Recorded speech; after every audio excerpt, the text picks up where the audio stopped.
Assalamualaikum warahmatullahi wabarakatuh. Kami dari kelompok 4 yang beranggotakan saya sendiri, A. Hikmat Tranisi. Lalu ada 3 teman saya, Eka Wahyuni, Maulina Rismawati, dan Muhammad Fahrul Zaki. Di sini kami akan menjelaskan jurnal tentang uang dalam perspektif ekonomi Islam. Dalam ekonomi Islam, fungsi uang yang diakui hanya sebagai alat tukar medium of change dan kesatuan hitung atau unit of account. Uang itu sendiri tidak memberikan kegunaan atau manfaat, akan tetapi fungsi uanglah yang memberikan kegunaan. Uang menjadi berguna jika ditukar dengan benda yang nyata atau jika digunakan untuk membeli jasa. Oleh karena itu, uang tidak bisa menjadi komoditi atau barang yang dapat diperdagangkan. Dalam konsep ekonomi Islam, uang juga adalah milik masyarakat.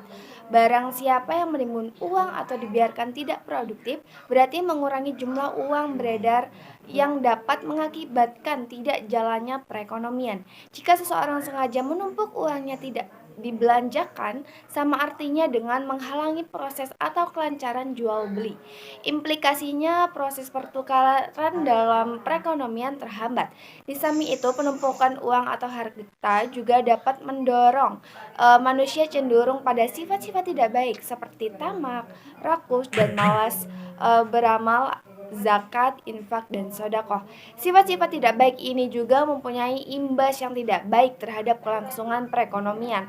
Oleh karenanya, Islam melarang penumpukan atau penimbunan harta dan memonopoli kekayaan. Konsep uang dalam ekonomi Islam berbeda dengan konsep uang dalam ekonomi konvensional. Dalam ekonomi Islam, konsep uang sangat jelas dan tegas bahwa uang adalah uang bukan capital. Sedang uang dalam perspektif ekonomi konvensional diartikan secara interchangeability atau bolak-balik, yaitu uang sebagai uang dan sebagai kapital. Perbedaan lain adalah bahwa dalam konsep ekonomi Islam, uang adalah sesuatu yang bersifat flow konsep dan kapital adalah sesuatu yang bersifat stock konsep. Sedang dalam ekonomi konvensional, Friedrich S. Miskin misalnya mengungkapkan konsep Irving Fisher yang mengatakan bahwa semakin cepat perputaran uang, maka semakin besar income yang diperoleh. Persamaan ini juga berarti bahwa uang adalah flow konsep.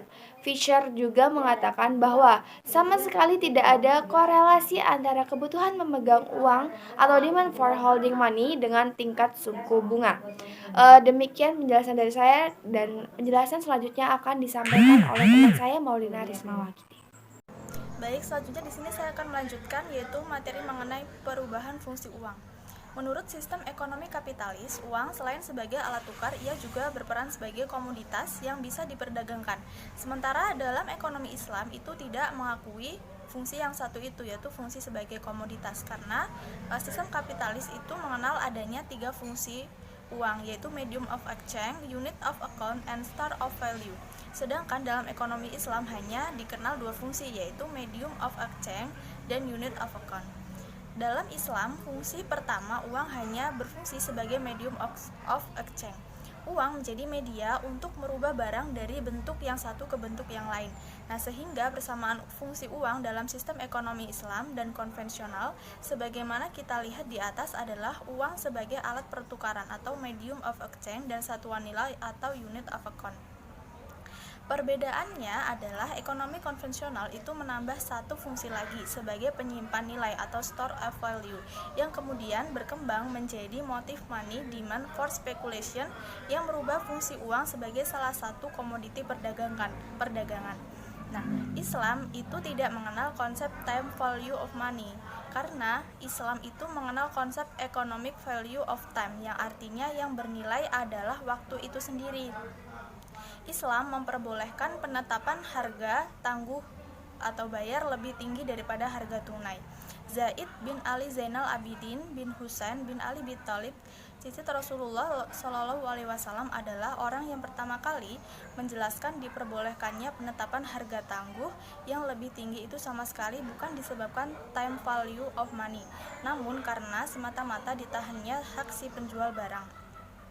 Ibnu Taimiyah dalam kitabnya Majmu' Fatwa Syaikh al-Islam menyampaikan 5 butir peringatan penting mengenai uang sebagai komoditi, yakni perdagangan uang yang akan memicu inflasi, Yang kedua, hilangnya kepercayaan orang terhadap stabilitas nilai mata uang akan mengurungkan niat orang untuk melakukan kontrak jangka panjang dan menzalimi golongan masyarakat yang berpenghasilan tetap seperti pegawai atau karyawan. Yang C, perdagangan dalam negeri akan menurun karena kekhawatiran stabilitas nilai uang. Yang D, perdagangan internasional itu akan menurun. Dan yang terakhir, logam berharga seperti emas dan perak itu yang sebelumnya menjadi nilai intrinsik mata uang akan mengalir ke luar negeri. Nah, oleh karena itu, Islam dalam pandangan yang bersumber dari Allah Subhanahu wa taala mengajarkan untuk hanya memfungsikan uang sebagai alat tukar saja.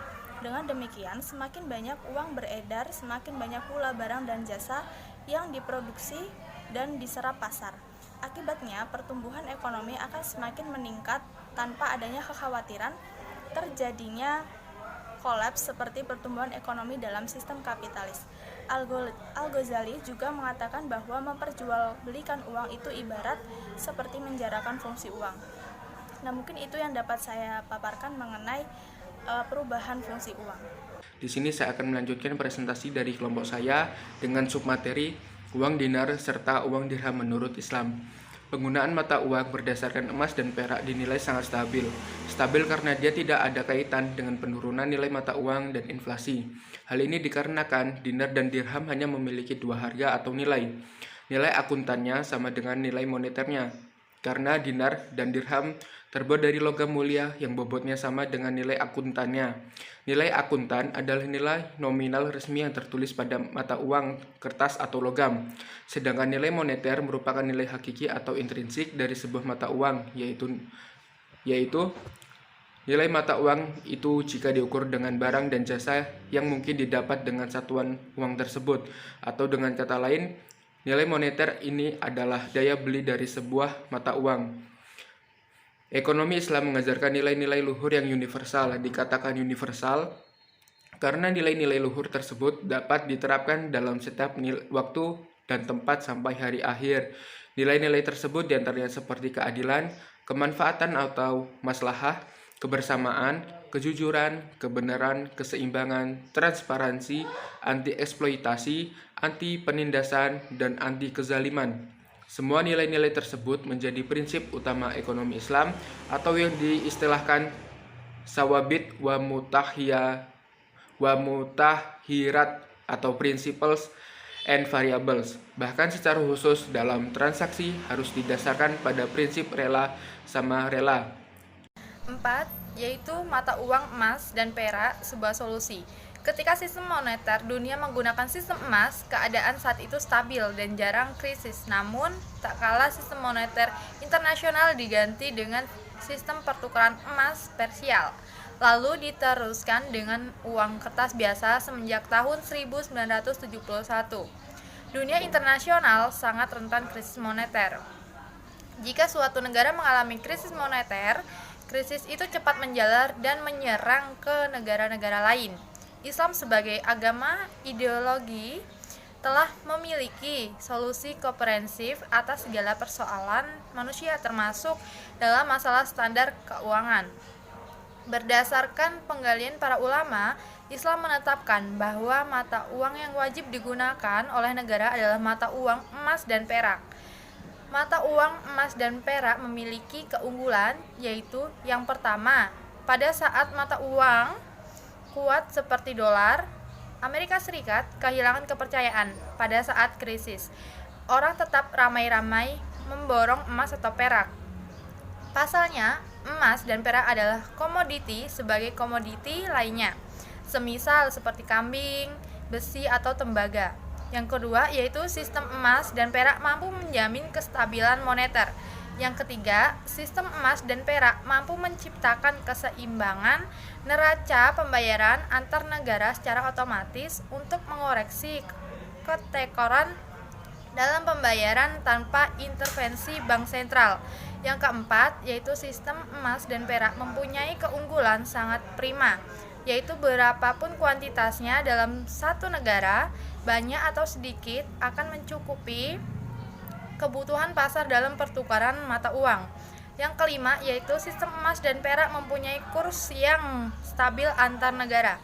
Yang keenam, Sistem emas dan perak akan memelihara kekayaan emas dan perak yang dimiliki oleh setiap negara. Inilah 6 alasan bahwa sistem mata uang emas dan perak layak digunakan di dunia ini.